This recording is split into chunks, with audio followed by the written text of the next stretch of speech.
this. I mean, this could be a very memorable ice storm for a lot of people. It's the ice that has me the most concerned. This is also going to be a very big snowstorm for some people. But when you get the ice, you just tend to see much more long-lasting and devastating impacts. It can bring down the whole power grid for a long time. And the biggest thing that I'm by far the most concerned about with the ice, especially causing all those power outages, is the fact that there's so much Arctic cold air that's going to stick around after the storm is gone. President Trump delivering remarks at the World Economic Forum in Davos, Switzerland. He reiterates his demands for the U.S. to control Greenland. Every NATO ally has an obligation to be able to defend their own territory. And the fact is, no nation or group of nations is in any position to be able to secure Greenland other than the United States. The Trump administration's investigation into Minnesota officials is ramping up. Steve Harrigan reports from Minneapolis. Subpoenas have been issued for the governor and the mayor for interfering with the work of federal agents. And the border commander here said basically the elected officials, as well as those protesters, are working hand in hand. It's that collusion and corruption between elected officials and these anarchists that are intent on creating violence for law enforcement. As for that church service that was interrupted so aggressively on Sunday by a couple of dozen protesters who screamed in the faces of parishioners for about half an hour, administration officials now say they expect several arrests to be made. A Messianic Jewish leader who has lived in Minnesota all her life says the spirit of the Antichrist is reigning in the Twin Cities. Chad Groening has more. Federal prosecutors have served 6 grand jury subpoenas to Minnesota officials as part of an investigation into whether they obstructed or impeded federal law enforcement during a sweeping immigration operation in the Minneapolis-St. Paul area. Meanwhile, the Justice Department is investigating a group of left-wing agitators who disrupted services at a Baptist church in St. Paul on Sunday. Jan Markell is founder and director of Minneapolis-based Olive Tree Ministries. She believes the spirit of the Antichrist is permeating the Twin Cities. People that are determined to destroy, they're anarchists.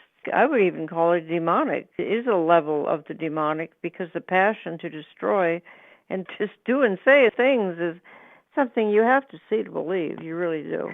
Markell says this reminds her of 2020 when Minneapolis was ground zero for George Floyd and the so-called Summer of Love. My goodness, we had 1,000 properties destroyed at that time, and I saw that spirit of Antichrist, but I'm seeing the identical type of destructive nature of these leftists.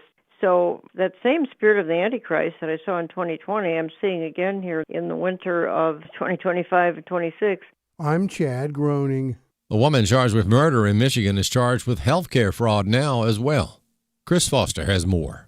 A judge deciding whether Tamala Peterson and 3 employees at her Oxford Recovery Center location in Troy, Michigan, will go on trial for the death of Robert Cooper, a 5-year-old killed in a hyperbaric oxygen chamber explosion last year. And Peterson is arraigned now on unrelated healthcare fraud charges, accused of knowing about and benefiting from the filing of false claims, including billing for services not provided. The Michigan Attorney General's office says its investigation started after complaints from former providers and patients in 2022. President Trump has signed an executive order aimed at boosting home ownership.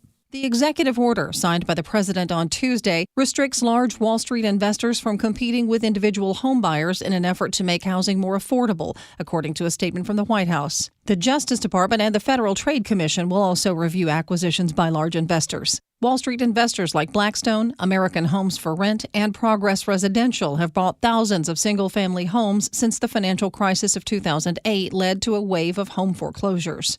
By June 2022, large investors owned about 3% of all single-family rental homes nationally, according to the Government Accountability Office. Tanya J. Powers, Fox News. More news online at afn.net and the AFN mobile app. I'm Rusty Pugh. Hello, everyone. I'm Tim Wildmon, president of American Family Association and American Family Radio. Hey, the tours we've got planned in 2026 are going to be fantastic. They're historical, spiritual, heritage tours. For the information all about them, the D.C., the Williamsburg, the Boston tours, go to wildmongroup.com, WILDMON group.com, and we hope to see you on one of our 2026 spiritual heritage tours. Welcome to Today's Issues, offering a Christian response to the issues of the day. Here's your host, Tim Wildmon, president of the American Family Association.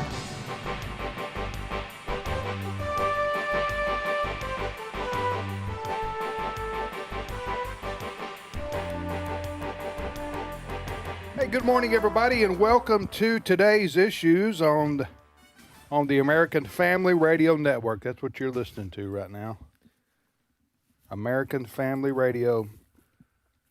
We haven't been renamed like the Gulf of Mexico was. We've always been American Family Radio. So President Trump has left us alone because we are American Family Radio. I'm Tim with Ed Vitagliano. Good morning, Brother Ed. Good morning, Tim. Wesley, good morning. And good morning. That's Wesley Wildmon and Fred Jackson, our news director. Hi there. Good morning. Well, fellas, before we jump into the news of the day, I just got to say, and Hardee's did not pay me to say this, okay? But I had to go get Allison, my wife. She's babysitting one of her, I think we have 11. Somewhere. I think we have 11 grandchildren last plus or minus one. Yeah, at last count. Yeah. Unless somebody had a baby this morning I don't know about, which could happen. It could happen, yeah. In our family, especially Walker. But anyway, back to my Hardee's. Yes. So I went and, while she's babysitting at nearby, Yeah. I went and got her a Hardee's sausage and egg biscuit.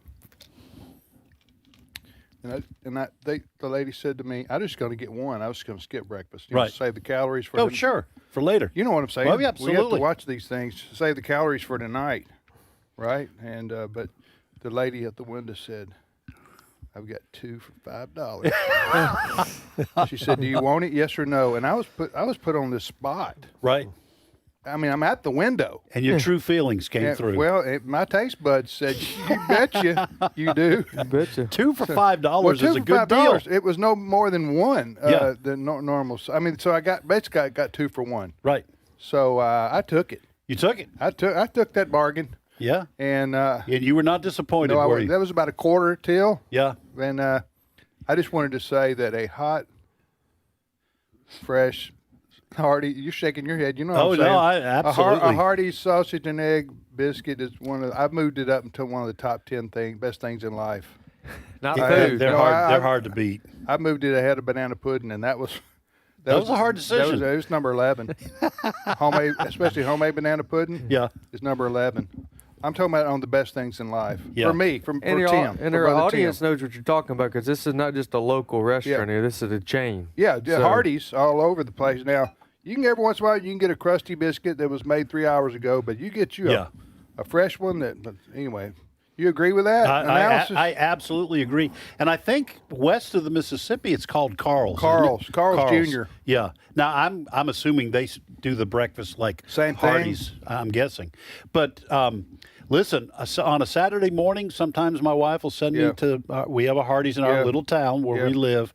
And you go inside to pick it up. Yeah. That place is filled. Yeah. There's a lot of old guys sitting around tables. I guess they're retired. Drinking their coffee and eating their Solving biscuit. the world's problems. Yeah. And that's at every Hardee's. Gossiping to beat the world. Anyway, I just had to say that I won't. Anyway, Hardee's didn't pay me for that. I thought you were going to start off should. with some more serious news, like the weather. Well, Wesley, in my opinion, food is serious. It needs to be. People need to talk about it more. So we do. So that we'll know what to eat, and how to make yourself healthier. Right. Like a sausage and egg biscuit. Yes. You know, that helps your digestive system. That's what I've read. Huh? You read that? I read that on the internet. Yeah. The Journal of the American Medical Association. Is that it? You read it wherever President Trump reads that Big Macs. If my doctor ever tells me you got to give up a sausage and egg biscuit, an occasional one. Yeah. I don't know if life would be worth going on. Well, I had a friend. I'm not this. This may come across as a little callous to some people. Right. I'm not trying to be. Okay. Just set but, that. Yeah, I'm just setting that out there. But he said, the doctor's always telling me I can't eat this and can't eat that because it takes 2 years off my life. And he said, all I can say is that's probably going to be another 2 years I have to spend in the nursing home anyway. So we might as well cut that off the end of my life. That's kind of a dark view of the world, it's dark. But I understand that. Yeah. My uncle's diabetic, and he's almost 80. Yeah. That's kind of the attitude he takes. I said, well, how you doing on your diet? Yeah. You know, keep your diabetes under control. And he said, I don't know. What are you 80. what are you talking about? Diet. He said, I'm there to 80. Yeah, that's it. Yeah. I'm going out happy. Yeah. That's it. All right, here we go. Let me just say this. We do have a lot of serious stuff to talk about. And I just wanted to say this at the outset. We probably half the country is facing a winter storm warning coming up starting Friday, Saturday, Sunday, right in that, over the weekend. And that's going to stretch from, I think, It's 1,000 miles or something. central Texas all the way to the East Coast, right? Correct. That is correct. Carolinas. Yeah. And so it's going to be really bad for a lot of people in terms of the electricity is going to be off, power lines are going to be down, trees are going to be cracking. Those are the people getting a lot of freezing rain.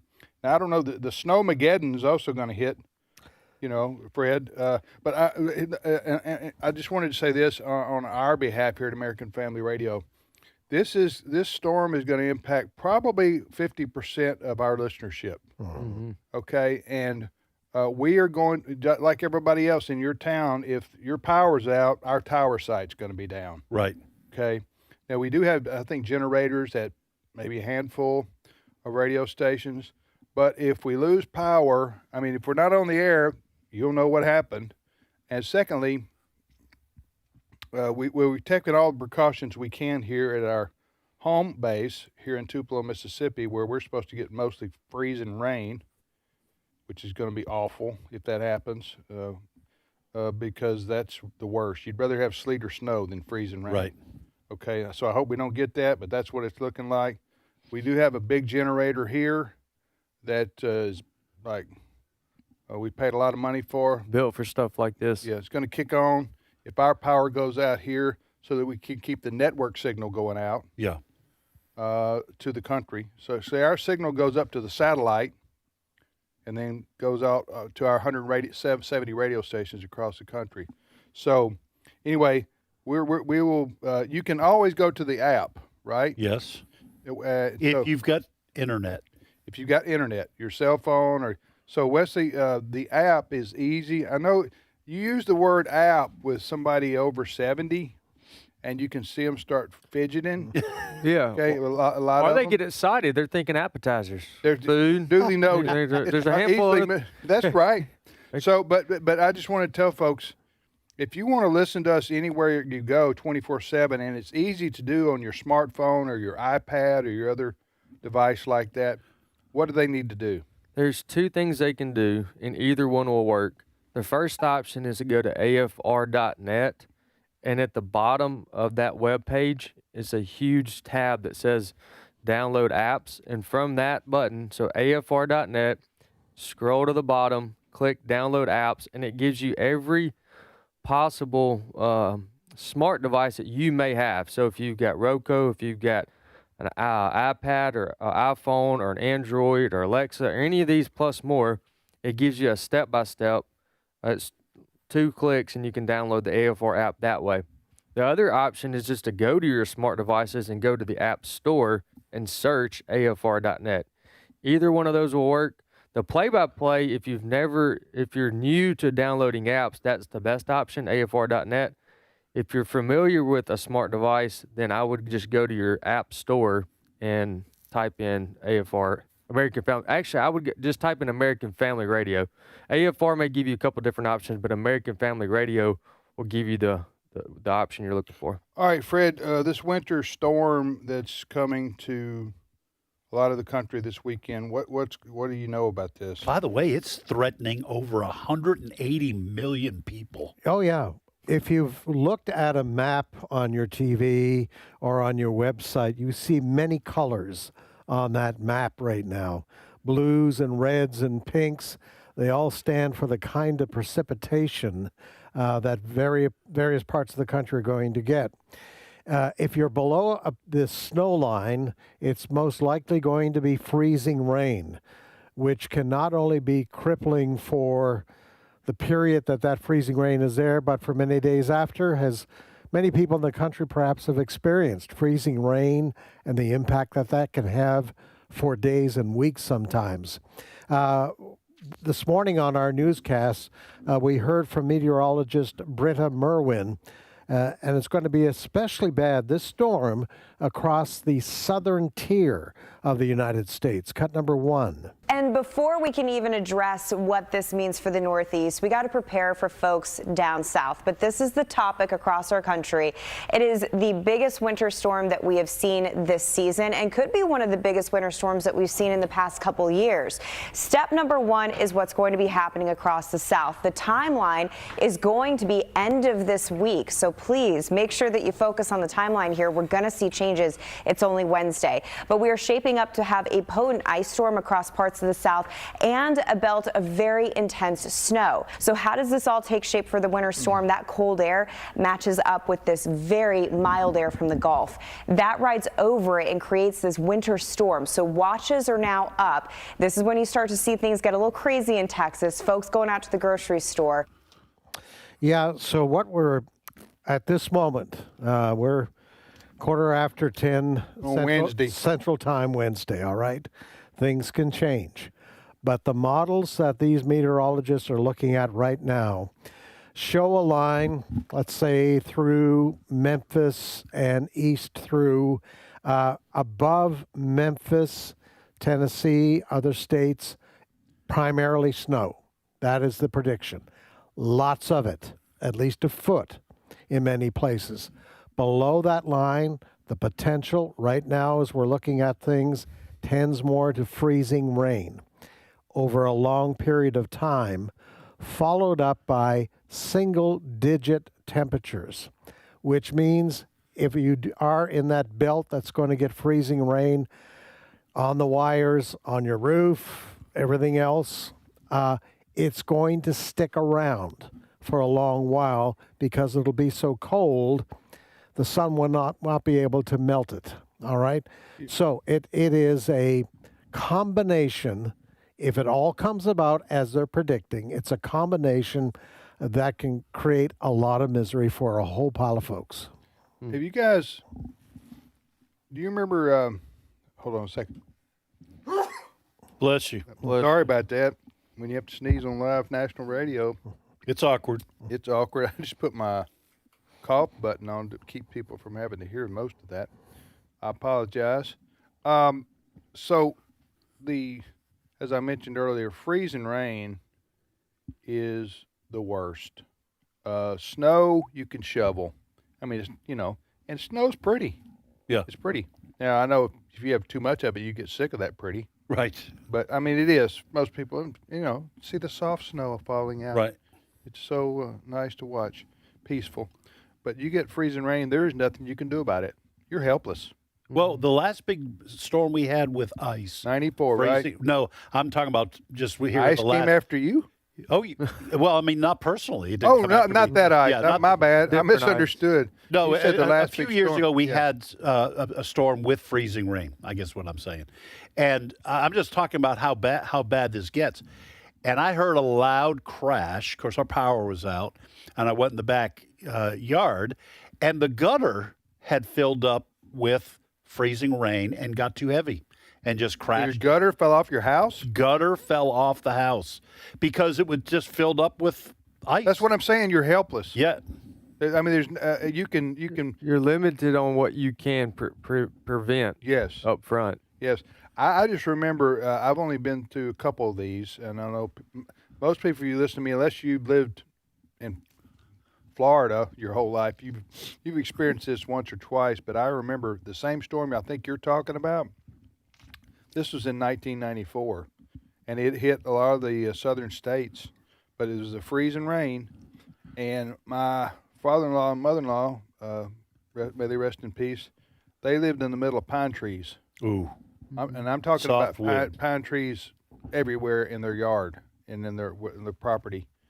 And what happens is what do you call a pine tree needle? Do you call Pine it a needles. needle? Every pine needle. Every pine needle, if it's freezing rain, every raindrop that hits freezes, and it just pulls. After a couple of hours, those trees start snapping. Yeah. In two, and just it sounds like a literal war zone. Right. out there, and that's what for people who live in pine trees. And I don't know, other trees may just be as bad, but pine needles are the worst for a freezing rainstorm. Yeah. But tell the rest of that story. Is this when it came through the roof? Yeah. That was a tornado night. Okay. Yeah. Welcome to the South. That's a different story. We were having tornado. Now this wasn't caused by a tornado, but it was tornado weather. Yeah. Right. And were you over there with me? I was there, yeah, when it came through the house. So Wesley what were you, like 10 years old or something? Yeah, I would have been 15. 10. Anyway, we had our 3 kids over at my mother-in-law and father-in-law's house. Again, the ones who live in the pine thicket. Yeah. And so it was a stormy night, and tornado spotted here, tornado over there. Right. One of those things. You know how it is. Oh yeah. In the deep South. So anyway, so we're in the den watching the weather on the news, and down comes this tree through the roof. We didn't see it come through the roof, but we saw it come through the ceiling. Yeah. And it went right to the floor. Oh. So didn't it go to the floor? Yeah, it did. It went to the floor. Of course, water came pouring in. It was raining too. It was a branch from one of those pine trees had fallen and crashed through the roof, through the ceiling, to the floor, right in the middle of the den. You talk about a surreal moment. Where everybody's sitting there going, "Did this just happen?" You've seen it in the movies. Yeah, did this just happen? And water's pouring in. Thank God there were several people in the room. Thank God nobody was hurt. Right. Because if that thing it'd kill somebody if it hit them square in the head. But that did happen. So I appreciate you reminding me about that. Now I can go home and relive that again. But anyway, I just say, listen, stay safe as you can. Don't do anything stupid, and look after the elderly and those people who are helpless in this situation. I don't know what you do when you got a lot of people who depend on medical equipment and electricity. Am I right? Well, and at home. They elderly depend on family coming in, but at some point it's going to be impossible for others to get out. You got to make sure right now they got food, and I don't know if you now people can get to people if they live close by, like on 4-wheelers and things like that. They those things can usually brave any kind of weather, but you don't want cars or trucks even out on icy roads, Wesley. It's just makes for 3 people get in the ditch. Then you're going to call a wrecker to come get you, or the wrecker's not coming out. No, he's not. Not if you're doing something foolish. Right. Go ahead. Why is it that when I look at this, all I see is Monday, good deer hunting day? Well, listen, Wesley, you're going to have to develop a more pessimistic view of the world. Okay, we're trying to talk about Armageddon, winter Armageddon, and all you're worried about is a big buck on Monday. Anybody that enjoys hunting outdoors of any type. That's what you're looking at. Yeah, I'm looking at come Monday morning, Monday afternoon. Okay. The critters are going to be moving. Okay. Now, we do need to let folks know that some of our programming, especially like on Monday, if it's real bad here, some of our programming may be impacted. So because our staff may not be able to get here, including us. Yeah. So there may be best of, for example, for TI. We might have, best of Trivia Friday. We're not playing hooky, is what I'm saying. We couldn't get to the office. So. To do live programming. All right, Fred, what's next story? Well, President Trump has arrived in Davos, Switzerland. It was kind of a long trip last night from Washington, D.C. to Davos. Air Force One had to make a U-turn about halfway through the trip because the lights inside the airplane started blinking. And so the captain described it as a minor electrical problem, but out of an abundance of caution, they did a U-turn, came back, and I guess they boarded Air Force. There are 2 747s. Oh. And so they got the other one. He still made it to Davos. They waited for him in Davos at the World Economic Council meeting there because the president was supposed to give a speech. So they put things on hold until President Trump arrived. You mean they were halfway across the Atlantic when they turned around? Midway into the flight, and they had to turn around and go back. Those planes are getting old, about 40 years old. Yeah. That's now we got a plane or 2 donated by Qatar. Have we not got those ready? They're not ready yet. Okay, am I right about Yeah. that? Didn't they Well, donate? we're getting one. Didn't one they donate a couple 747. of 747s to the? I think that was a rumor. Yeah. Oh no, they got. They took the donation. Oh, they took the donation. Yeah. Okay. So the president started a speech at about 20 to 8 our time, Central Time. And he was still going an hour and 10 minutes later. He was, yeah, he was still going. President Trump? Yeah. He's usually short and to the point. Well, I think the bigger story is here that he continues to do that even at his age. But Yeah. that's Duly noted. Yeah. 79. However, the headline coming out of the meeting so far is that in that speech, President Trump says he will not use force to acquire Greenland. You happy, Dad? Well, okay, I didn't ever think that he would eventually, but he kept talking it up, and Yeah, I get it. I didn't think that was a good idea. Yeah. But now he did say we got to have it. We got to have it. We We're got to gonna have get it. Greenland. We're gonna get it. It's just not by force. It's not going to be by force. He's going to have a chat, and they're going to talk about the Golden Dome and things like that. So, No, he's not. The prediction is He's not getting it. he's not going to get Greenland, He's not going to get Greenland. but This is my prediction. a stronger U.S. military presence. Compromise. What are you saying? What are you saying? You saying Greenland will not be Let owned Wesley by the talk United first. States? We haven't Okay. got Wesley a chance to talk about much other All than he's the biscuits. thinking about is hunting Monday. I know. So go ahead, Wesley. Tell us your take on Trump and Greenland. Well, my take. Well, let me start with this. I was right, and that's that. He's not going to take it by force, and so us spending time on air criticizing for him of something that he potentially could do versus waiting to see what he actually does. It's been proven over 5 years of his term to be more effective. Duly noted. Although it does not make for good radio, I think criticizing him what he possibly could do makes for good radio.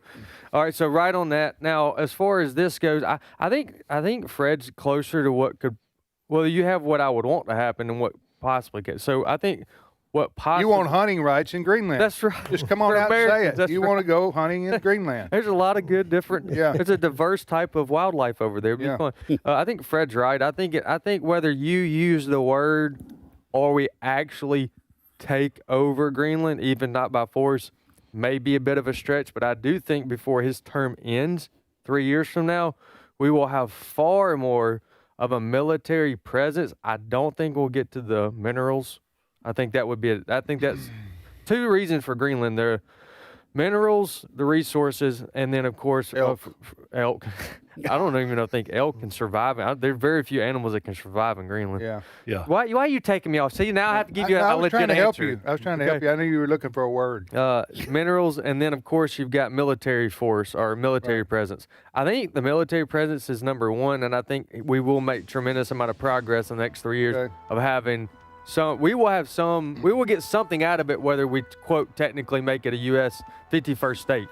So basically, Trump went to Davos, which is in Switzerland. He talked to the World Economic Forum, right? And he was concerned and about. he said, as far as sending the 82nd Airborne in to take over the fishing villages there in Greenland, that's off the table. Come on, people. I was just kidding. That's right. Am I right? That's Is that what he said?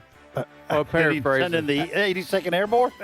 However, his speech was loaded with criticism of his. Yeah, and we're going to talk about that more.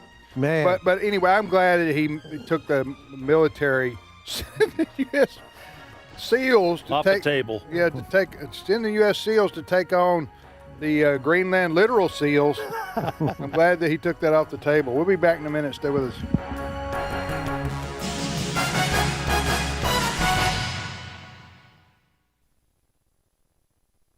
It's my turn. Here is your host for My Turn, Don Wildmon. The very first book in the Bible has some wonderful words for us. Here's a little short verse from the 28th chapter. Surely the Lord is in this place, and I did not know it. Let me share a story with you. Sam put on his top coat, picked up his briefcase, and walked to the door. Saying goodbye to the rest of the family, he proceeded to his car. He backed out of his driveway and headed down the road to the office. At the intersection, he looked both ways, and then he started across, and that's when it happened. There was a terrible screech, tires grinding on the pavement, coming to a sudden and complete stop. Sam jumped, looked toward his right to see a big tractor-trailer bearing down on him. In an instant, his instinct told him to brace himself to prepare for a terrible accident. The truck was about to crash into his small, foreign-made automobile. He braced and waited, but miraculously, the driver of the giant truck managed to get the big rig stopped just prior to the anticipated collision. With a sigh of relief and thankfulness, Sam uttered a quick prayer. Now, it's only fair to say that Sam was not normally a very religious man, living mostly by his own creeds and just not having much time or interest in the kid stuff, But for some reason, he spontaneously let it slip. "Thank you, Lord," he said, suddenly remembering that there was someone beyond himself. Well, Sam and the driver of the truck got out and surveyed the situation. "Man," said the truck driver, "you're a mighty lucky person. Just a split-second difference in timing, and you very probably wouldn't be around this old world right now. You'd better be thankful that I had my brakes reworked just last week. I would hate to think what would have happened if I had not.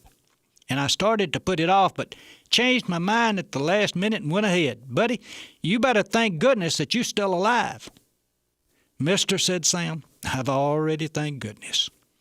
Well, in a few moments, Sam was on his way to the office again. At a service station along the route he took, he saw Bill.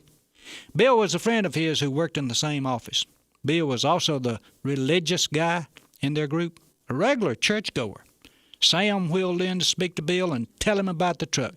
"Hey, Bill," hollered Sam out of his window as he pulled along his religious friend. "The Lord's really taking care of me this morning. I pulled out in front of this big truck, and the Lord performed a miracle and stopped it just before it got me. It sure is great how the Lord takes care of us, isn't it?" "It sure is," said Bill. "He performed a miracle for me this morning also." "He did?" said Sam. "What happened? Did you nearly get hit by a big truck like me?" "Well, not quite," said Bill. "He just kept me from pulling out in front of any big trucks." Strange how we can find him in the miracles and not in the everyday events, isn't it? This has been My Turn with Don Wildmon, a production of the American Family Association.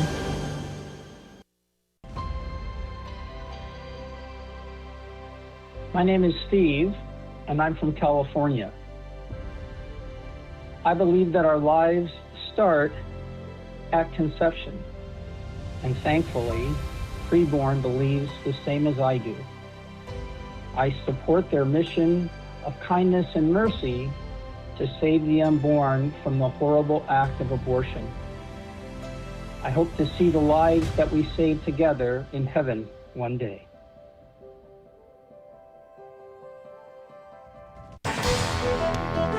This is Today's Issues. Email your comments to comments@afr.net. Past broadcasts of Today's Issues are available for listening and viewing in the archive at afr.net. Now, back to more of Today's Issues. Hey, welcome back, everybody, to Today's Issues on the American Family Radio Network. That's the name of the show. Today's Issues here on AFR. Well, we had a couple stop by. They're still in the building, I think, to see us. They're just wanted Rick and Debbie from Clear Lake, Iowa. They're on their way to Florida. Is that an official shout-out? Yeah, that's a shout-out to Bar from the 90s. My apologies to Arsenio Hall. So they're from Clear Lake, Iowa, and I told them they left Iowa to arrive just in time for the redneck snowstorm. Huh? So anyway, well, they're going to be in Florida. They're going when to Florida, but I checked Florida. Not that I was going to leave, go down there, but I did check it out just to see. It crossed your mind. It's going to be cool down there too. I mean, yeah. It's not going to be beach weather, but in most places in Florida. But anyway, Rick and Debbie, for everybody back home in Clear Lake, Iowa, they're doing fine. Yes, they made it down here. They made it down here. They're on their way to Florida, and so there you go. And we welcome folks to stop by and see us. If you're traveling our way, we would love to meet you, let you see our studios and everything. Yeah, just go to afa.net, and at the top there's a drop-down menu that says More. And then you look, it says visits. And you do have to fill out a form. Right. Criminal record, we need that. I mean, we're not trying to say there isn't forgiveness. But I'm just saying we need to know these things. We do need to know if you're running from the law. If you're running from the law, we need to know. Yeah. It doesn't mean you can't come in the building. Right. I think it actually does. It does? Okay.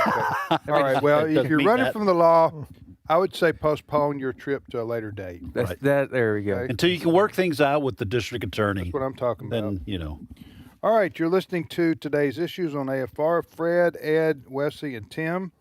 And now our brother, Abraham Hamilton III, joins us in studio. Good morning, Abe. Good morning. How you doing, man? I'm doing well. I chuckled when Ed said, work things out with the district attorney. If you happen to be in Minnesota, the district attorney's liaison for intergovernmental affairs might show up at a protest at your church. Yes. Like Jamal Lundy. The guy literally Tell us what's going. You're being serious. I'm what dead happened? serious. Everybody's heard about those protesters storming that Baptist church. Yes. On Sunday. It was such a grassroots, unplanned, unorganized, organic phenomenon that came complete with a professional film crew. And wait for it, Don Lemon. Don Lemon, yeah, he just so organic. Happened to be showing up. So what? So who else was in this crowd? Yeah, these people is disgusting. They went into a worship service and started shouting. Yeah, right? right before communion. How many of them were there? By the way, I don't know the exact number. 20 or 25. Yeah, or something 20, like 25, that? something like that, and it included the Hennepin County Attorney's Office, the Intergovernmental Affairs Liaison. And I'm not joking. The guy literally is employed by the Hennepin County Attorney, which is the local district attorney in the area. And he's also, by the way, running for Senate in the state of Minnesota. And he's the one violating the law by going into... he is breaking the law by participating in this. You cannot make this up. Now, the Justice Department is going to prosecute these people. This is what we've been told. Yes. The American people have been told. Yes. Under the FACE Act, which until this week I did not know had a provision within it. Yeah. Proscribing, breaking, like they did, invading church services in order to protest. Is this a viable option for prosecuting these folks? It is. And the thing that's so ironic in this, the guy that we're talking about, this Jamal Lundy guy, literally his job, he would be the person that the Department of Justice would contact to facilitate cooperation with the local law enforcement. But he's at the protest. So not making this up at all. Listen, so to your point about the FACE Act, yes, it's viable, but it's not the exclusive route. You know, there are other legal routes available to prosecute these people for violating the law. And by the way, folks, there's no First Amendment right to trespass criminally on private property. It applies to the government. So you're saying just because a church says anyone can come to our service does not mean that that's a public place that has First Amendment protection for interrupting what goes on there. That's exactly right. And you know what? There has to be a law, probably some provision about threats, and even perceived threats, because thank the Lord, nobody was injured or hurt, okay, by these people who stormed into the church that we're talking about, 20 or however how many there are. What they were doing, if you wonder what was their motivation, they were seeking out somebody in the church who was on the pastoral staff who they said was working with ICE or working for ICE. So that's what they were angry about. So they decided to take it out on his church. But it would be a threatening, menacing situation to have your congregation sitting there during the church service, and in storms these people shouting and screaming. Yes or no, they didn't injure anybody or assault anybody that we know of. But still, Abe, that's still that is a violation of the law, because the people were threatened. I mean, no, I think is that right? Yes, you're absolutely right, and it is interesting. Wouldn't these be some of the same people that would say that there's a separation of church and state. Keep your religion out of politics. Right. But they were literally coming to demand Right. that this elder, this pastor, and the staff to use his position To get involved in to remove ICE from Minnesota. I mean, you just can't make this stuff up. Why is it, Abe, that the unhinged almost always every movement in the world has its nutcases, okay? It's nut jobs. But it seems like over and over and over again, it's the political left that is involved in promoting anarchy or trying to attack law enforcement officers or burn things or loot. I mean, why is it always the lefties that do this? Because it's not coincidental, it's strategic. So what we would call anarchy and lawlessness and lunacy is actually strategic and tactical for them. You know, How so? Well, in this regard, that many of them perceive ICE and illegal immigration as the new civil rights issue of the day, and they're not getting the type of traction that they hope to get with the Renee Good tragedy, unfortunately of our own making, and so they want to ramp up attention on this and kind of kill two birds at one stone. Bring more attention to ICE as if it is a moral cause. Yeah. Secondarily, attempt to delegitimize Christ followers and the witness of Christ followers who have the audacity to say what they believe, live what they believe, and profess it in the public square. And then thirdly, to bring national, even global attention, which is why you show up with a camera crew. If it's an organic protest, which is why it's not surprising. We should never forget, for example, Hugo Chavez, before he ever becomes president, what happens? He's incarcerated for what? A coup effort. The same thing in Cuba.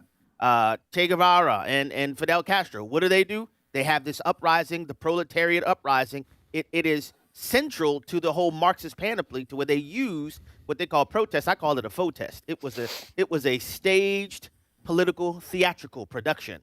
And they use that for the express purposes of ginning up emotion to get what, Rush Limbaugh used to call the uninformed voter, the underinformed voter, to be whipped into a frenzy to make it seem like ICE is doing something beyond the pale. And in the process of doing so, they get to take attention away from things like, Tim Walz and Jacob Frey with billions of dollars missing. Take attention away from massive amounts of immigration fraud right there in the Twin Cities. Take attention away from the leering centers that billions of dollars has gone to. It's supposed to be learning centers, but learning. And all of these things. So attention is distracted away from all of those things. And so now the issue is the big bad boogeyman called ICE. It's a tactical strategic maneuver that they employ at particular times to accomplish these things all at one time. And part of the validity of what you're saying here, part of the proof of that is that Keith Ellison, the Attorney General in Minnesota, himself a Muslim, I say that to make a point, he said that the protest was valid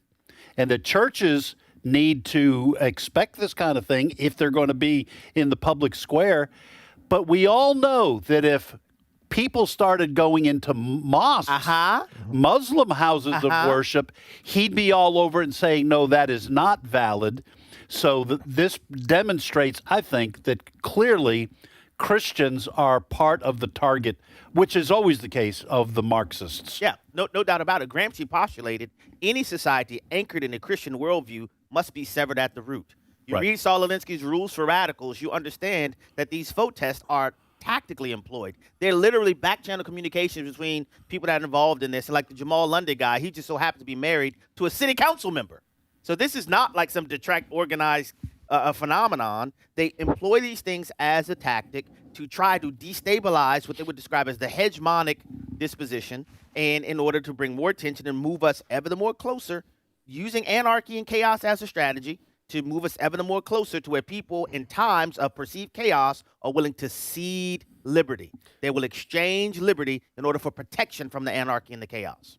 I just wanted to highlight how much I have respect for the congregation and the pastor at this church while this was going on, because the videos I watched, there were multiple moments where my gut reaction is to push someone to get out of my face. And that happened multiple times, where the agitators shouting, being provocative, obviously disruptive, while children are crying in the church because of what's taking place, of members of the church. Their kids are in the service as this is going on. Unbelievable. And for them to have as much self-control as they did, to just respond or ignore what was going on, to prevent any type of physical altercation was, I don't want to speak too much into it spiritually because I wasn't there, but it had to have been the presence of the Holy Spirit, because your natural instinct is, you've come into my territory, you've crossed the line. In our church sanctuary. In our church service, my kid's crying, I'm going to help you out. Right. Yeah. So, And then which what do I you- wouldn't have and- been mad if and- they did that. And then what do you think the response would have been there? Right. Christians beat up protesters. There you go. And so you think they would have been upset by that? Mm-hmm. You know what? No, absolutely not. I'm still stunned a little bit by what you said a few moments ago.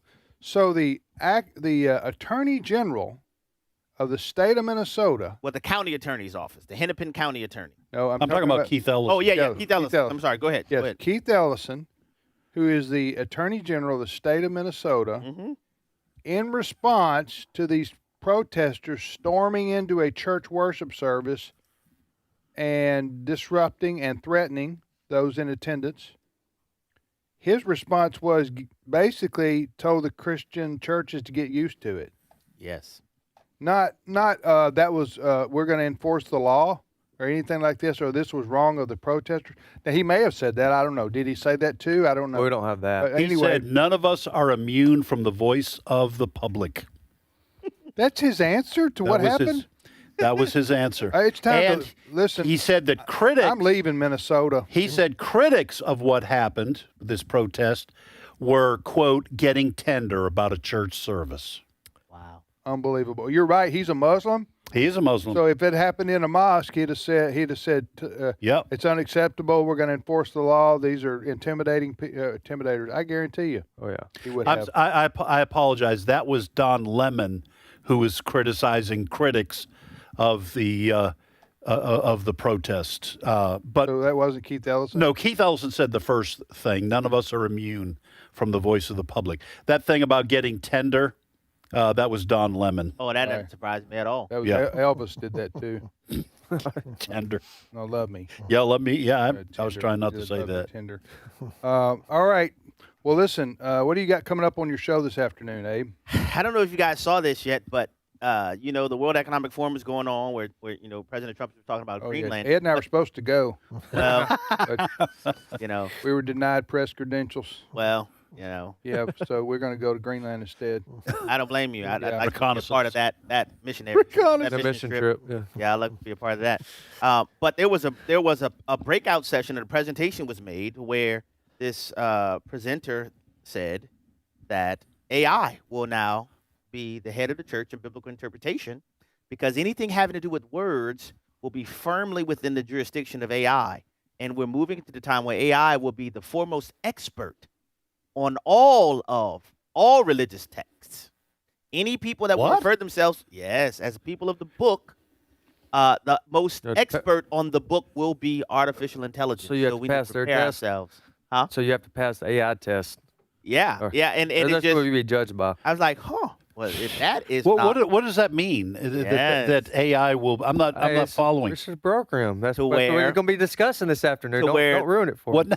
Yeah, All right, I mean, I I'm won't do the confused. whole show now, but where the functional head of theological communication and interpretation will no longer be people, it'll be artificial intelligence.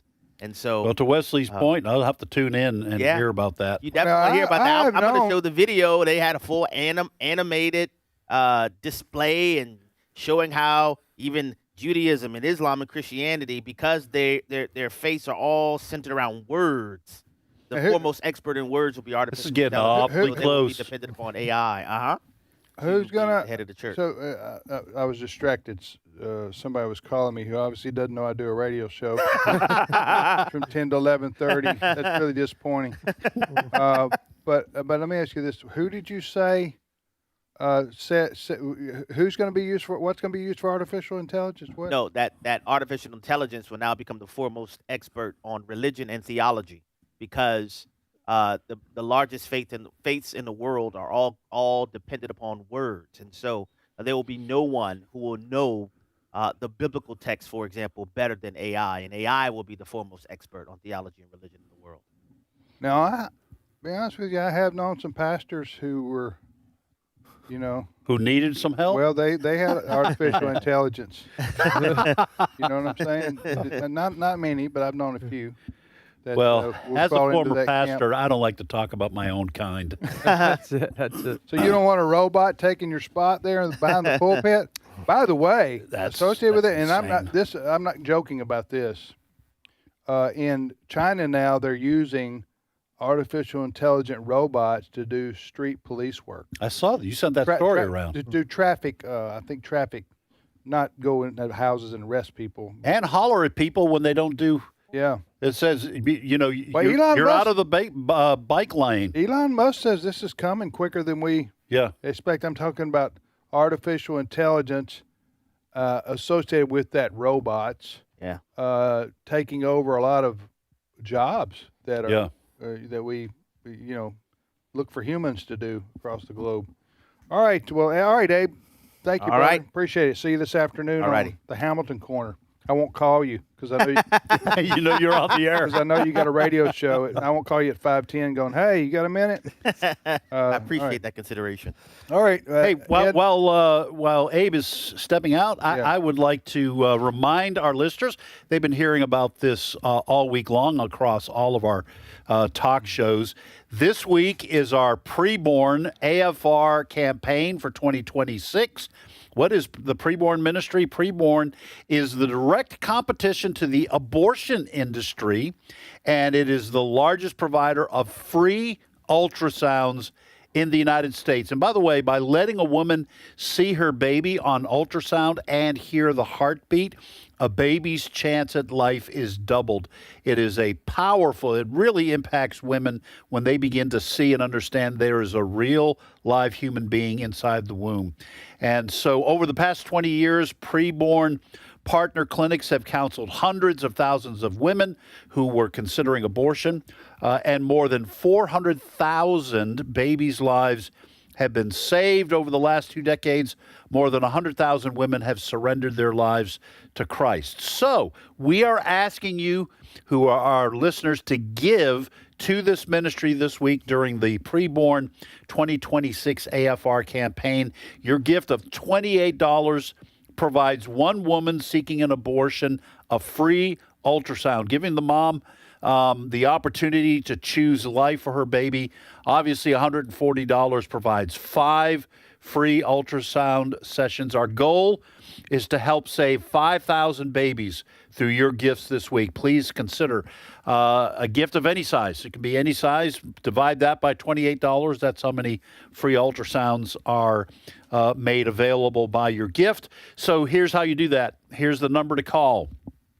877-616-2396 to give. That's 877-616-2396. Or you can donate online safely and securely at afr.net. Folks, jump in and participate in our preborn 2026 AFR campaign. Let's save some babies. Amen. Next story, Fred. All right, let's return to Davos for just a second. We mentioned off the top of the program that President Trump, in his speech to the World Economic Council this morning, let it be known that he has no intention of taking Greenland by force. Well, before that, President Trump warmed up the crowd by talking about windmills. And it's kind of interesting because most of the people in that crowd there are climate change people, and they believe in windmills. Well, President Trump told them that windmills are stupid. Cut number 3. Windmills all over Europe. There are windmills all over the place, and they are losers. The more windmills a country has, the more money that country loses, and the worse that country is doing. China makes almost all of the windmills, and yet I haven't been able to find any wind farms in China. Did you ever think of that? It's a good way of looking at it. They're smart. China's very smart. They make them, they sell them for a fortune. They sell them to the stupid people that buy them, but they don't use them themselves. They put up a couple of big wind farms, but they don't use them. They just put them up to show people.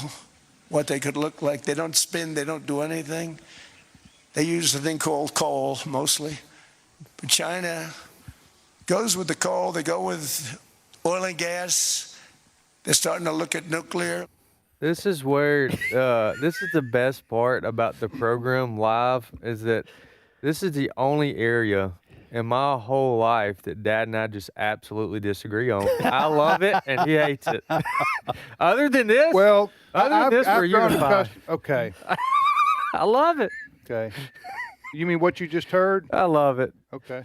Well, listen. I don't hate President Trump's. I think President Trump has been great for our country as a whole. Okay, with his policies. And listen, I like hearing a good joke, and people have a good. President doesn't have to be, stiff-necked for me to. I'm just saying that sometimes I want to hear my president act more presidential. That's all I'm saying. Yeah. I mean, I grew up with Ronald Reagan. Right. Okay. And I grew up with George Bush. Ronald Reagan wouldn't take off his suit and tie, and that President Trump doesn't either. But I'm just saying, there was protocol. He was a man of conviction, but he also had dignity, and he had some humor about him. Yeah. I don't know, just with President Trump. Don't make me change your mind. You hold your conviction. I'm just telling you, I love it. Well, it's not a. I still vote for President Trump, but I'm just saying. I just sometimes when you say stuff like you didn't give me the Nobel Peace Prize, so I'm taking Greenland. Then I don't know what to say. He took the woman's. Did he take it? She came to the White House to give him her Nobel Peace Prize, and he took it. Yeah. Did he take it? Okay, that right there, you be a gentleman, and you say, "Ma'am, I appreciate it, and you're right. I have done a lot, but I'm not taking your Nobel Peace Prize from you. But I appreciate your offer." No, he took it. Yeah. He's gonna put it hanging on his wall. There will be some of those that you can convince me is not the right thing to do. But telling people that buy windmills and the green movement that they're stupid, and then to say that China doesn't buy their own because they know better. I think well, you can't. All right, I'm going to stop right there. Well, let me just say. I'm going to tick off a lot of people, and I don't even know. Well, go ahead. I better stop. I was just going to say, I like the content of what he said. I'm with Tim. I don't think you call the leaders of other countries stupid. Not in on public. A forum. Not in a forum like that. You just say the idea is not workable. Listen, the fact is, China has done this on done this with solar panels. They had government money was flowing into these companies. They produced solar panels, windmills so cheap that virtually all the other companies around the world went out of business. So that then China has a monopoly, and he's exactly right. They're selling this stuff to other countries, but not actually using it. That's fine. All that stuff is fine. I'm with Tim. You don't call other leaders stupid in a public forum. No. You want to get in a shouting match in private? And he said it over and over again, send military to Greenland, and they said no. So I'm just saying, I appreciate a lot of the things President Trump does and says. I just think it would be helpful if he would be a little bit more presidential. I will say he's fun to listen to, though. Okay. Well, maybe that's the trade-off, right? We'll be back. Stay with us.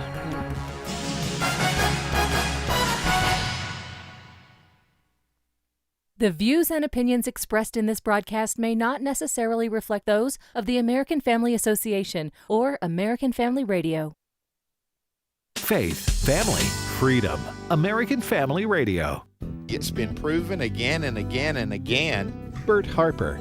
The verification of the dates, the verification of the genealogies, it puts spiritual iron in my spiritual blood to know that we can depend upon the Word of God.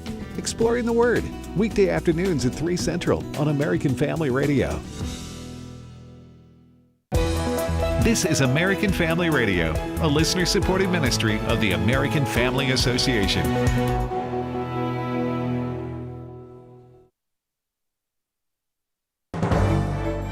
American Family News, I'm Rusty Pugh. President Trump says the American economy is booming and Europe should follow his lead. Jonathan Savage has more. In front of politicians and business leaders from around the world, President Donald Trump reeled off what he sees as his economic accomplishments, citing wins on growth, inflation, trade and budget deficits. In 1 year, our agenda has produced a transformation like America has not seen in over 100 years. President Trump comparing his philosophy to those of some of the European leaders there at Switzerland's World Economic Forum. I love Europe, and I want to see Europe go good, but it's not heading in the right direction. He said parts of our world are being destroyed before our very eyes. The House Judiciary Subcommittee on Crime and Federal Government Surveillance holding a hearing on Capitol Hill today looking into a public fraud scandal in Minnesota. Authorities have charged at least 78 people in connection to the scandal, and prosecutors allege that the total scope of the fraud may be over $1 billion. Chairman Andy Biggs of Arizona. These fraudulent actions have robbed taxpayer funds intended to feed children, support individuals with autism, provide housing for low-income and disabled Americans, and deliver health care to Medicaid recipients. Arrests are imminent for some of those rioters who attacked a St. Paul church last weekend. Jeff Manasseh with more. Arrests will be made in the next several hours. That was last night from Homeland Security Secretary Kristi Noem on the mob takeover of a Christian church in St. Paul Sunday, where activists accuse a pastor there of assisting ICE in ongoing immigration action. This was not an insurrection. This was a correction. Those are not Christians. Those are evil people if they support that. Secretary Noem on X also saying the First Amendment protects speech and peaceful assembly, not rioting, and that this administration is committed to upholding federal law and defending the rights of all Americans, that these agitators will be held accountable. House Speaker Mike Johnson confirming Republicans plan to introduce 3 new appropriations bills this week as Congress scrambles to avoid another government shutdown at the end of the month. These bills are going to fund the Trump agenda and Republican efforts to restore peace through strength, to defend our borders, and to deport criminal illegal aliens, to rebuild America's infrastructure, and to make America healthy again. All laudable goals and things that we promised and things we're delivering on. A new report finds that AI allowed for new record-high numbers of child sexual abuse videos on the internet in 2025. Bronson Woodruff has more. The report from CBS says artificial intelligence is fueling the creation of online child sexual abuse material. The generating software can render photorealistic material in the forms of pictures and videos. Tim Nestor is the Vice President of Communications with the National Center on Sexual Exploitation, or NCOSE for short. Yeah, I think it is striking to see just the rapid increase in the number of videos of child sexual abuse that we're seeing. I mean, the percentage is a number that doesn't even make sense to most of us. It's like a 26,000+% increase over the previous year based on this research by Internet Watch Foundation. He explained the IWF found a reported more than 3,400 AI videos of child sexual abuse material compared to just over a dozen the previous year. Nestor said it's heartbreaking, but that it's also important for us to know what's happening. This is not just slightly inappropriate or suggestive content. We're talking about extreme, violent, exploitive content. Nestor said he would say a lot of this is on the tech companies who are pushing these technological leaps forward. And as we say here often in the Cozy, we are excited by new technology and we think it has potential to change the world for good. But also with that comes, we believe, the responsibility of these tech platforms. Nestor said that he and NCOSE share the same view on what's the biggest change that needs to happen, that these tech platforms need to be held accountable when their platforms are not safe. And finally, there's a winter storm coming for much of the country. The storm is forecast to stretch over 2,000 miles, affecting 30 states from Nevada to New England, starting Friday and over the weekend. It's unclear exactly who gets what. The consensus is heavy snow from the Rockies across to the mid-Atlantic, with more than a foot forecast around Oklahoma City and Dallas. As much of a half-inch of ice is forecast to reach parts of North and South Carolina, Georgia, Arkansas, Texas, Louisiana, and Mississippi. That could cause widespread power outages. All of it could make driving dangerous and shut down airports. Chris Foster, Fox News. For American Family News, I'm Rusty Pugh. Hello, everyone. I'm Tim Wildmon, president of American Family Association and American Family Radio. Hey, the tours we've got planned in 2026 are going to be fantastic. They're historical, spiritual, heritage tours. For the information all about them, the D.C., the Williamsburg, the Boston tours, go to wildmongroup.com, WILDMON group.com, and we hope to see you on one of our 2026 spiritual heritage tours. Today's Issues continues on AFR with your host, Tim Wildmon, president of the American Family Association.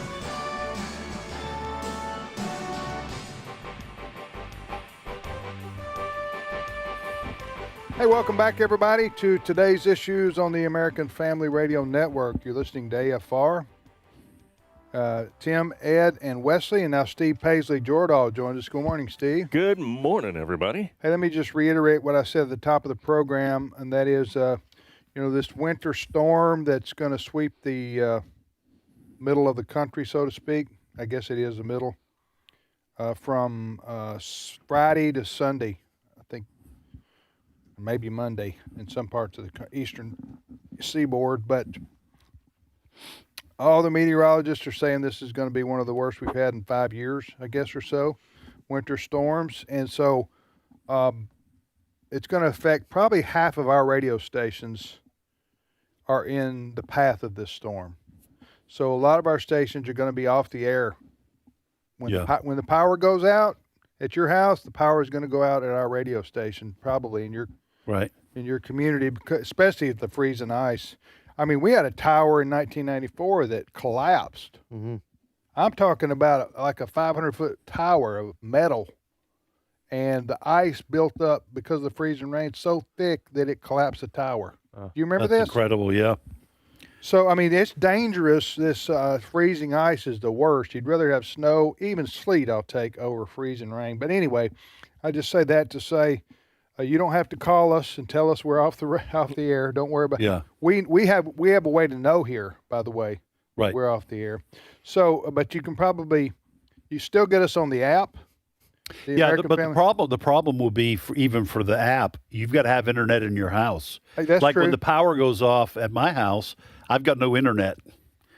Well, I do on your iPad or phone. You do though. Well, he's saying that no, I don't have no Wi-Fi. I should say that. Yeah. Oh, but I'm talking about. But your cell phone will work if the tower. It will, but I get a very poor signal where I live. Well, we all make choices in life. Well, that's your answer. Well, that's your response. I knew about this from the Verizon commercial. I get like one bar where I live. That's why we get. That's why we get. Have you seen these dueling TV commercials between Billy Bob Thornton and what's Matthew McConaughey? No. Owen Wilson? Yeah, Owen Wilson. I think the actor. He's what's his brother's name with the crooked nose? Luke Wilson is his brother. Luke. No, it's Luke, not Owen. Wilson, yes, Owen is the crooked nose. Luke is the guy on the commercial. Crooked nose. You know who we're talking about? I do. Well, he's known for that. Yeah. So, but anyway, these dueling, they're cell phone advertisement commercials, and both of them are walking down a dirt road. Both of them, one of them has a dog. One of them says, "We're winning." So we're the best. Are they mentioning each other? Or? Well, the Billy Bob Thornton, no, not Verizon. It's what's the other big one? Not AT&T, not Verizon, but what's the other? T-Mobile. Sprint. Yeah. T-Mobile. What? I think it's T-Mobile. I think it's T-Mobile. It's an advertisement, and he's talking about how great they are, and then but then AT&T came back with an ad like a couple months later, which almost duplicated what he with what's the fellow's name? The actor? Luke Wilson. Luke Wilson. Yeah. You don't know what I'm talking about? You haven't seen those? Oh yeah. Anyway, I think it's a T-Mobile ad, but it's funny that T-Mobile. Yeah, they're both promoting their product, and they're doing it in the same way. In that case, I think AT&T. I think Ryan Reynolds is doing a commercial He's for doing one, but he's some kind of new. Oh, he's been doing this for a while. Ryan Reynolds, it's the green one. The mint something. Yeah, but what? Yeah, like chewing gum? No, I think mobile. The name of the. Oh, you mean like a cell phone company? Yeah. What is he? What is? Is it Mint Mobile? I think. I've never heard of that. What is that? Maybe I'm wrong. Mint Mobile. Mint Mobile. Yeah. It launched the company's Minternet home internet service in 2025. And he's been doing that for a bit. I remember he had one commercial where he says, "I printed up $3,000 bills. Turns out it's highly illegal." Okay, I've seen that one. I don't guess, or I'm not familiar with that product. So that's not a cell phone company. Well, it's an internet. It's provider. home internet. Yeah. All right. Well, so anyway, we and we may not have our regular programming on Sunday or Monday. We don't know. We don't know. It just depends on how we're impacted here too, where we are. So, but all right, Steve, first story. I've got 2 cuts of sound that I have to play you. And my question as we listen to these is, what do you do with people who have absolutely no regard for the truth? They can lie through their teeth, and they just don't seem to be bothered by it. This first one is, I want to play you a cut from William Scott Kelly. William Scott Kelly is the guy with the beard that was chasing all the people out of the city's church in Minneapolis, in St. Paul. Remember the guy that was yelling at all the Christians? Yeah. Well, he was just at a press conference. And you got to listen to what he has to say, cut 17. I mean, what we're seeing around this country is they're using their political influence to attack people that disagree with them.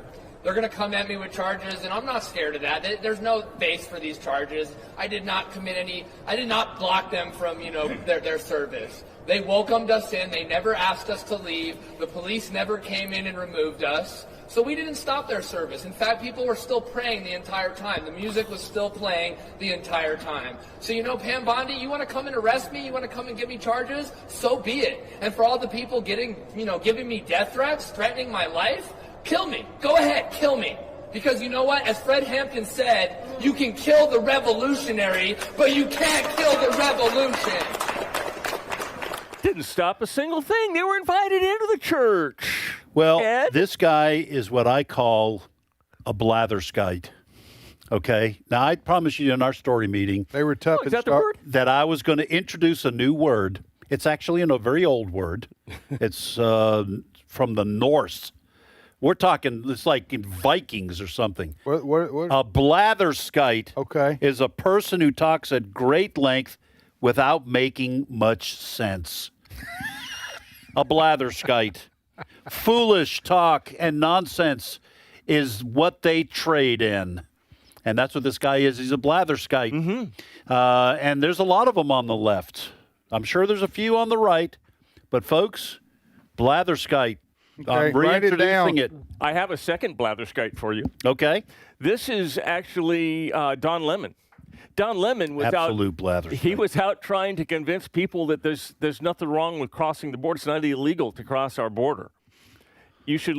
I can't. Is that what he said? Yeah. Listen to this. This is cut 16. Okay, crossing the border illegally is not a crime? No, it's not a criminal act. It's a misdemeanor. So why are they being sent back and saying that they're breaking the law? That's the point. Okay, as somebody that actually... We don't know if they're breaking the law because they won't tell. There's no due process. Where's the evidence? That's the whole point. And if they are breaking the law, most people will say, okay, then they need to go if they're criminals. But if they're not, why are they being rounded up and sent out, especially when he promised to deport the criminals? And now he's not doing that. Yeah, I don't think we're going... Misdemeanor is not a crime. That's what you're saying. Yeah. So misdemeanor is not it's a crime? It's not a criminal act, no. If you get charged with a misdemeanor, that's not a criminal act. So why get charged at all then, if it's not a criminal act?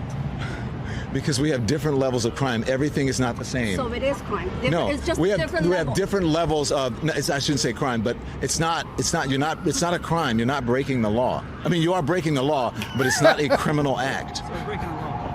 No, you're not breaking the law. The misdemeanor is not breaking the law. No. If you're speeding, drinking, get pulled over, DUI. That's not a criminal act. Well, no, if you're speeding is a misdemeanor. It's a misdemeanor. Right. So it's still breaking the law. Okay, well, if you want to qualify that, we're doing semantics. But what I'm trying to tell you is everything is not the same. It's all not one thing. But is it the law? What is it? The law that what? Is it a law to come over legally? Is there a law? There are rules processes that you should follow. Yeah, so you're breaking rules. You're breaking the rules, but you're not necessarily breaking a law. So what happens when you break the rules? Then you suffer the consequences. But the consequences should not. Look, no one is saying no one should suffer the consequences. You guys are getting things mixed up. They're getting things mixed up. That was a bunch of. Blatherskite. I can't hear you. That was a bunch of gobbledygook if I've ever heard it. Well, blatherskites frequently resort to gobbledygook, Tim. Yeah, they do, don't they? Yeah. It's going to take me a minute to pronounce that. Say it slowly. Blatherskite. Well, have you ever hear people blather on? Yeah, blather. It comes from that. Blather. Blather on. That was Don Lemon. He came to fame on CNN as an anchor, and then he was with Cuomo. what was his name? Chris Cuomo? Yeah. He was with him on CNN before they both left or got fired.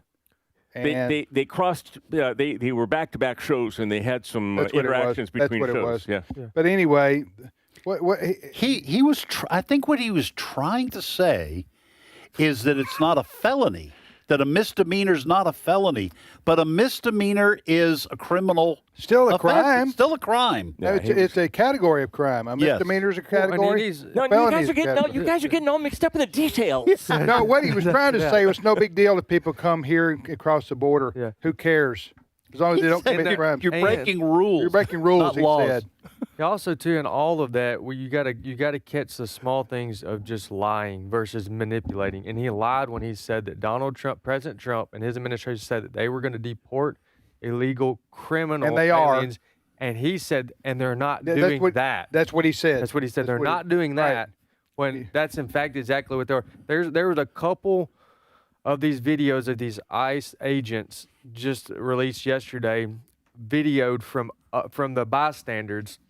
And the ICE agents saying to the bystander, or not the bystander, a bystander who is part of the agitating group. Right. And they're videoing the ICE agent trying to catch him in something. And he says, "We are here not for you. We're here for an illegal alien rapist. Would you please move?" Yeah. Yeah, That's what right. They had one mission for Right, that. right. That one mission right there. I saw that video. That's who you were paraphrasing, but they said that's who you're defending. That's who here you're with your defending. actions. Yeah. The truth is, listen. The truth is, the people on the political left, they don't believe in borders. They think borders are immoral. Unless it's their house. Go ahead. Duly noted. Yeah. Carry on. Give me a fist pump. I hated it. That's just their house. If you broke into their house and walked into them and started going to their fridge and got the remote and sat down, they would tell you to leave or they're going to call the cops. Right. That's what these lefties would do. Right. Absolutely. But when it comes to our country, they don't care. They don't believe in borders. So when you don't believe in borders, then you get what Biden did. 15 million people here. We don't even know where they're from. So really, in essence, President Trump and the current administration, including ICE and Kristi Noem, there are going to be some mistakes made along the way. Yeah. There's going to be some video footage that seem as unpleasant to watch. But you know what? President Trump got a complete and total mess dropped in his lap. He signed up for it, but I'm just saying, look at the mayor of New York City saying we can't take any more illegal aliens. Remember that? Yeah, that's right. Even when Biden was in office. Right. So think about that happening for 4 years, and President Trump then comes into office thinking, we got these gangs, we got this human trafficking, we got drugs going everywhere, all because Biden, mainly because Biden said, y'all come to the world. Right. So, there are going to be mistakes made along the way. Things are always not going to look pretty. That's going to happen when you're involved in the kind of work that ICE is, and plus, ICE is being confronted by people, and they're having to physically, oftentimes, defend themselves. Do you know this? Again, I don't have the source in front of me, but I read this, and if I need to get it, I can. But do you know in 12 months of Trump's administration that they have arrested and detained and questioned and realized that they were wrong on less than 20 people in their process of deportation? Gotcha. Less than 20 people they arrested, detained, questioned, and realized we got the wrong person, and then released them within 8 hours. Yeah. Less than 20. Everyone else. I'm not hearing that. When you're dealing with that, when you're dealing with hundreds of thousands of people, that's going to happen. And that's minuscule with as many people as they've got right. My question is, how do you argue with people who have no regard for the truth? If we're going to counter this, I see what you're saying. Yeah. If we're going to counter this movement on the left, what do we do? Well, you have to tell the truth yourself. Yeah. Listen, there's no having conversations with these people. Thank you. This guy who you led off with, who was in the church saying, Pam Bondi, bring it. Mm-hmm. Okay. There's no arguing with those kind of people. They are either ideologues who are. He said he's part of a revolution. Yes, he's part of a revolution. You don't argue with revolutionaries. You prosecute them when they break the law. But you do like what AFA and AFR is doing. You tell the truth. You tell the truth about our founding, our liberties, and all those kinds of things. And you try to sway the people who are wondering what is going on. But these people, all you can do is prosecute them when they break the law and protect yourself from them. Yeah. Because they want to bring this country down. You're listening to Today's Issues on the American Family Radio Network. Tim, Ed, Wesley, and Steve. So next story, Steve. There is a group of church leaders that are heads of denominations of Greek Orthodox, Roman Catholic, mainline denominations in the United States. They call themselves the patriarchs and heads of the churches in Jerusalem, and they've issued a statement. And the statement includes this sentence: recent activities undertaken by local individuals who advance damaging ideologies such as Christian Zionism mislead the public, sow confusion and harm and unity of the flock. The patriarchs of the head of the church further note with concern that these individuals have been welcomed at official levels, both locally and internationally. He is talking about evangelical Christians. Who's he? Those people? Those people, this group of patriarchs and heads of the Catholic, the churches in Jerusalem are coming against evangelicals. Ambassador Mike Huckabee, who is going to be on with Jenna tomorrow morning. She recorded an interview with him, and it will air tomorrow morning. Excuse me? Is that right? I was going to sneeze here. Oh, I thought you were questioning yourself. No, is it tomorrow or is it Saturday? It is tomorrow. When the sneeze comes, it'll come. But he has, Ambassador Huckabee has penned a response. He says, in response to the statement of non-evangelical churches in Israel, I issued the following. I hope you will read prayerfully. I love my brothers and sisters in Christ from traditional liturgical churches and respect their views, but I do not feel any sect of the Christian faith should claim exclusivity in speaking for Christians worldwide. He says, personally, he says, this includes his covenant, I'm part of the global and growing evangelical tradition that believes the authority of Scripture and the faithfulness of God in keeping his covenants. This includes his covenant with Abraham and the Jewish people. My Christian faith is built on the foundations of Judaism, and without it, Christianity would not exist. He goes on to say that God would not break his covenant with the Jews. And when people are talking about Christian Zionism, he says Christians follow the Christ, and a Zionist is simply someone who accepts the Jewish people have a right to live in their own ancient homeland.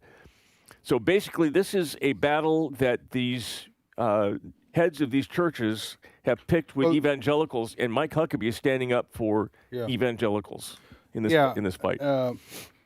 Okay, so you want to make sure, folks, you tune in tomorrow morning at 7 o'clock Central Time for Jenna Ellis in the morning, and she's going to have an interview with Ambassador Mike Huckabee, which is going to be, you're going to really appreciate and enjoy that interview with Mike Huckabee. Yeah, so listen, the expression Christian Zionist is supposed to be a pejorative, and Mike Huckabee talked about that. Many in the liberal news media use it that way, and even some liberal churches who criticize conservative churches for holding Christian Zionist views. I'll let Mike articulate the view that the Abrahamic covenant and talk about that as it relates to modern-day Israel. But what I want to say is, listen, if you took the religious aspect of my support for Israel out of the way, just put it on the side over here, I would still support Israel and their right to exist and their right to defend themselves. That's the way I look at it.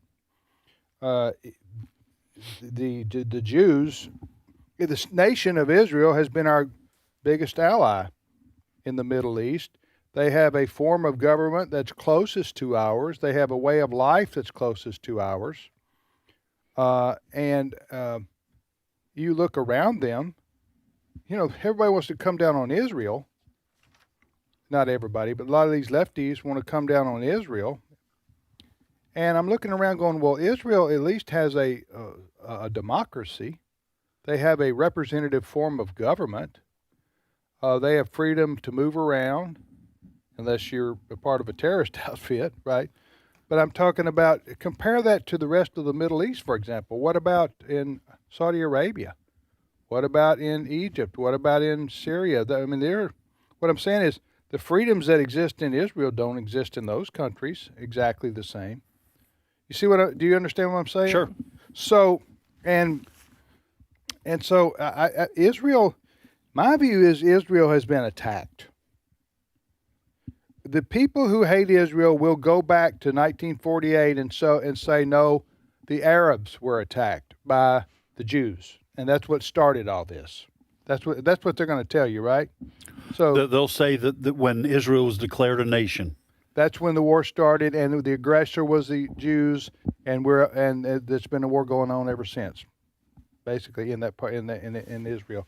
So I support Israel.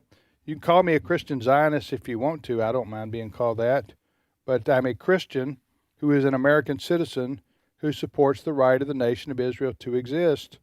And I don't buy the argument that there's a genocide going on in Gaza either. Gaza was under siege by the Israelis because of the Hamas organization butchering, murdering, slaughtering 1,100 to 1,200 people on that October the 7th. Was it 2 years ago? When was that? That was 2023, wasn't it? 2023. Yeah. That's when Israel unleashed the military force into Gaza, which, yeah, it did. It decimated Gaza. It's rubble now. And you know why? Because Hamas killed all those people in their moment of bloodlust. They wanted to get revenge. They hate the Jews, and they wanted to get them, and they did. And then hid behind their own citizens. Well, that's what they do. That's what they do. They hide within the population so that they're not easy targets for the Israelis. So, anyway, I got off a little bit on a tangent there, but I just wanted to say there are reasons to support Israel outside of how you view the Abrahamic covenant with the Jews. Yeah, but I will say this, though. There is a discussion going on, broadly speaking, amongst the different Christian streams about how you interpret. Now, I believe Romans 11 makes it clear that God has a plan for the Jews. It mentions Israel, so the expectation is that Israel, would come back as a nation prior to 1948. So, but there are people who are saying no, that Israel is no different than any other nation. God has no more. That those promises made to the nation of Israel have now been transferred to the church. That discussion is going on, and we're going to see more of these kinds of controversies. And people need to study their Bible. I think Romans 11 is a good place to start, and I agree with Governor Huckabee. Yeah.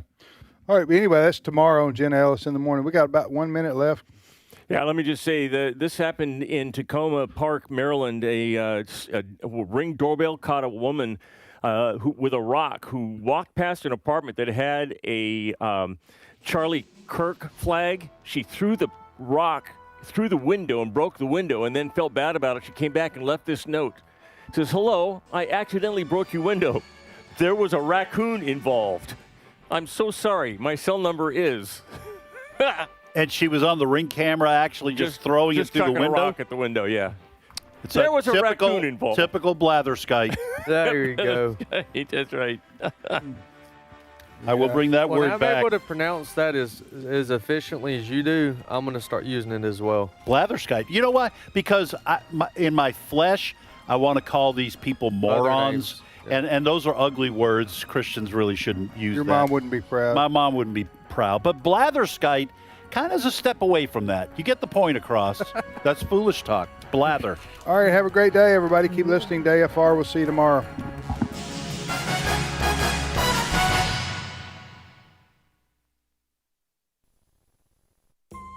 Hello, everyone. I'm Tim Wildmon, president of American Family Association and American Family Radio. Hey, we've decided to make our spiritual heritage tour this year a walking tour. So we're going to walk in